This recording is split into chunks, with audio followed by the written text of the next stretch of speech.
to begin my presentation this afternoon by talking about what I think is the most important issue in language education, the most important question, and that is, how do we acquire language? And I'd like to begin this discussion, this presentation, with an outrageous statement.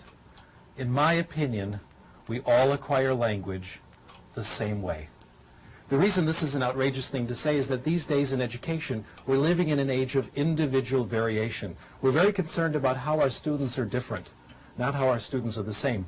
Those who've been around in the field for a while remember, about 15, 20 years ago, people were very concerned about something called field-dependent learners and field-independent learners. You give people a certain test and one group gets this treatment, one group gets the other. Then about 15 years ago it was left side of the brain, right side of the brain. Some people are left hemisphere thinkers, some people are right hemisphere. Then about 10 years ago, cognitive style. The cognitive style of the home culture differs from the cognitive style of the school culture. We have a clash, etc. Well, each of the examples I gave you is probably correct. There is individual variation, and there is quite a bit of it. Nevertheless, there are some things we all do the same. Let me give you some examples. Digestion. We all digest food the same, no significant individual variation. First you put it in your mouth, then you chew it up, then it goes down your throat, then into your stomach. That's how it's done everywhere. That's how it's done in North America, South America, Europe, Asia, Africa. That's how it's done everywhere in the world. The visual system's the same everywhere. It's always the occipital lobe in the back of the brain. It's never in the side of the brain. It's never in the front of the brain. It's never in the elbow. It's done exactly the same everywhere you go. By the way, I used to use sex as an example of things everyone does the same, but some counterexamples have been pointed out to me recently. Actually, I saw this movie, if you really want to know the truth. Anyway, we all acquire language the same, and rather than just talk about it, I'd like to show you. I'd like to take just a couple of minutes and give you some sample language lessons. I'll use a language that I'm sure you've heard before, and maybe some of you speak, and you can tell me which of these two very brief lessons you like better. Here's lesson number 1. Wir werden jetzt anfangen, Deutsch zu lernen. Und ich möchte im Voraus sagen, dass nach meiner Meinung Deutsch ist eine sehr schöne Sprache. Und ich hoffe, dass Sie alle sehr viel Erfolg mit Deutsch haben werden. What do you think? Good lesson so far? Do you think if I kept talking to you like that, you'd pick up German? Not very likely. How about if I repeated it? Would that help? Probably not. How about if I said it louder? Would that help? Probably not. How about if I said it and you repeated it back? Again, I don't think that would help. How about if I wrote it out for you and you could see it on your television screen? That wouldn't help either. How about if I wrote it out for you and you copied it down? How about if I wrote it out for you and deleted every 5th word and you tried to guess what the word is? The truth is that none of these things help. None of these things mean anything, and I hope you can see that now. Here's lesson number 2. And for this, you have to watch me carefully. Das ist meine Hand. Verstehen Sie das? Hand? Everyone say, ja, I can hear you, even though it's a TV audience. Good. Kopf. Das ist mein Kopf. Verstehen Sie Kopf? Ja? Gut. Kopf. And here I'll draw a picture now. Kopf. Ist gut, ja? Schön. Kopf. Das ist Mr. Spock, ja? Mr. Spock hat 2 Ohren. Ohren. Verstehen Sie Ohren? Hat 2 Ohren. Okay, Mr. Spock. Ja? Ach, nein. Entschuldigung. Okay. Augen. Verstehen Sie Augen? Augen. Wie viele Augen? 1, 2, 3 Augen. 3 Augen. Ist das richtig? 3 Augen? Nein. Wir haben nur 2 Augen. Mund. Verstehen Sie Mund? Und hier ist eine Zigarette, ja? Nein. Zigaretten sind nicht gut. If you understood lesson number 2, not every word, but more or less, I did everything necessary to teach you German. And now I'm going to share with you the most important thing I have learned about language. Probably the best kept secret in the profession. We acquire language in one way and only one way, when we understand messages. We call this comprehensible input. We acquire language when we understand what people tell us, not how they say it, but what they say, or when we understand what we read. Comprehensible input, in my opinion, has been the last resort of the language teaching profession. We've tried everything else. We've tried grammar teaching, drills and exercises, computers, etc. But the only thing that seems to count is getting messages you understand, comprehensible input. Now, one of the reasons lesson number 2 was better than lesson number 1 is we had Mr. Spock to help us out. So anything that helps make input comprehensible, pictures, knowledge of the world, realia, etc., helps language acquisition. If comprehensible input is true, what we call the input hypothesis is true, other things follow from it. And a very important corollary of the input hypothesis is this, and this may come as a bit of a surprise to some of you. Certainly came as a surprise to me. Talking is not practicing. Talking is not practicing. What does this mean?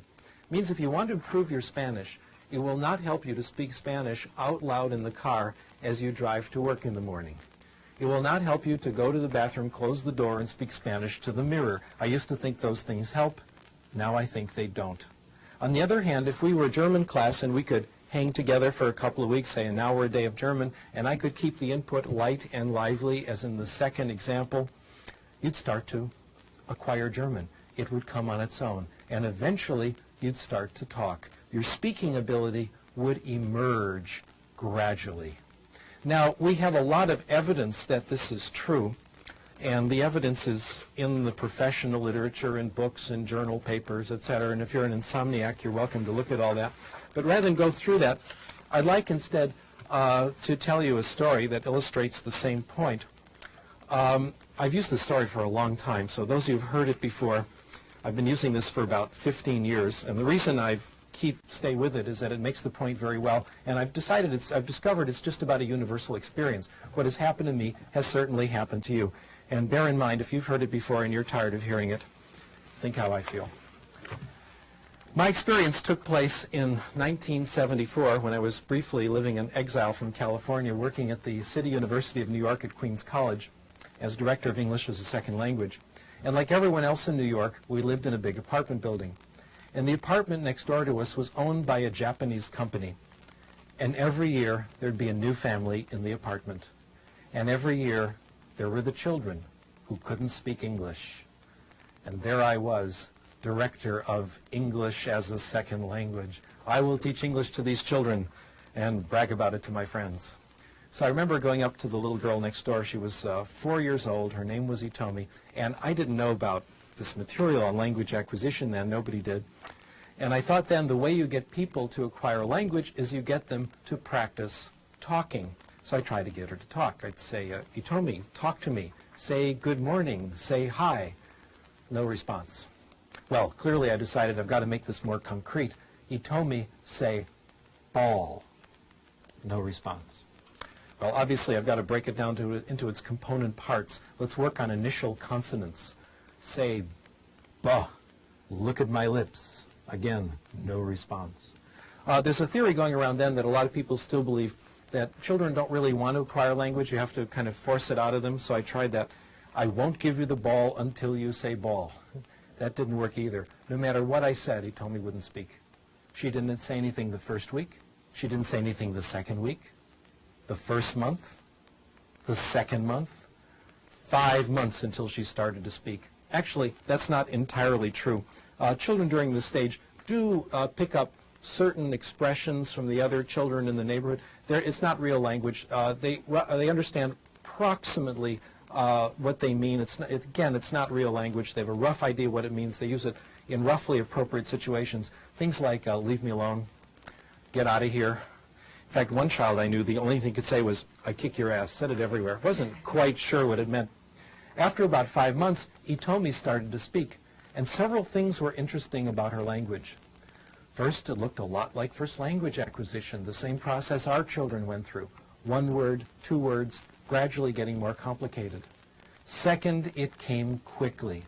By the time Itomi and her family went back to Japan at the end of the year, her English was closing in on the way the other children in the neighborhood were talking. The question is this: what was going on during those 5 months? She was listening. She was picking out comprehensible input. When she started to speak, it was not the beginning of her language acquisition. Let me repeat that. When she started to speak, it was not the beginning of her language acquisition. It was the result of all the comprehensible input she had gotten over those 5 months. Now, a silent period for a child in a situation like this is not pathological. It's normal. It's what you expect. You'd like to have a silent period, wouldn't you? How would it be if you had to study another language, but you went to a class where you didn't have to say anything? Doesn't that sound wonderful? You can talk all you want. You can raise your hand. You can volunteer. But no one's going to call on you. No one's going to put you on the spot. Also, in this perfect class, if the input isn't comprehensible, it's the teacher's fault, not yours. That's how we're doing it now. And the results we're getting aren't a little better than other methods. They're actually much, much better. Before I leave this topic, let me put in a brief commercial message for speaking. I'm not opposed to speaking. I think when students speak, it's fine. But what counts in speaking is not what you say, but what the other person says to you. In other words, when you get involved in conversation, what counts is the input that you can stimulate from other people. So I'm in favor of student speaking, but we have to understand it makes an indirect, a helpful but indirect contribution to language acquisition. I'd like to discuss one more hypothesis before we move on to literacy, and this is a very important one called the affective filter hypothesis. Research in language acquisition has concluded that there are several factors that relate to success in language acquisition, and I'm going to list them here on your screen. One factor is motivation. Students who are more motivated do better in language acquisition. Those of you who study this know that it's a little more complicated than this, but this is a good approximation. Second, self-esteem. Probably the dominant concept today in popular psychology. Students with more self-esteem, more self-confidence do better in language acquisition. Third, anxiety. And here the correlations are negative. The lower the anxiety, the better the language acquisition. In fact, my hypothesis is for language acquisition to really succeed, anxiety should be 0.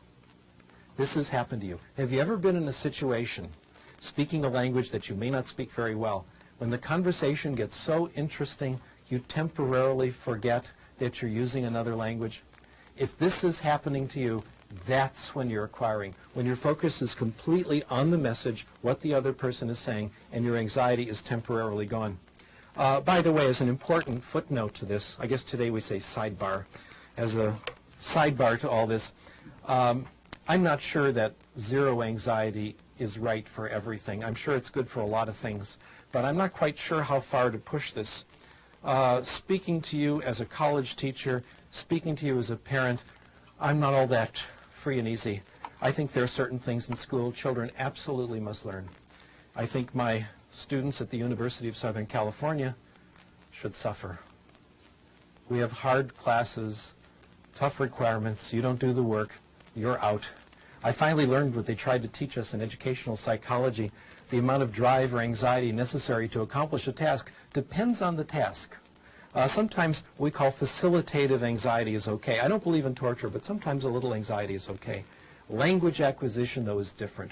For language acquisition to succeed, anxiety has to be directed somewhere else, not at the language. Frank Smith puts it this way: for the child to develop literacy, the child has to assume that she's going to be successful. The way we integrate this into the theory is like this. If a student isn't motivated, if self-esteem is low, if anxiety is high, if the student is on the defensive, if the student thinks the language class is a place where his weaknesses will be revealed, he may understand the input, but it won't penetrate. It won't reach those parts of the brain that do language acquisition. A block keeps it out. We call this block the affective filter. Here's how it works. Somewhere in the brain, Chomsky tells us, is a language acquisition device. Our job is to get input into the device. So that's input here. Low motivation, low self-esteem, high anxiety, the block goes up, the filter goes up, and the input cannot get in. This explains how it can be that we can have 2 children in the same class, both getting comprehensible input. One makes progress, the other doesn't. One is open to the input, the other's closed. Let me now try to summarize everything I've said in the last 10, 15 minutes or so, and I'll summarize it in one sentence, and we'll wonder why it took me that long. We acquire language in one way, and only one way, when we get comprehensible input in a low-anxiety environment.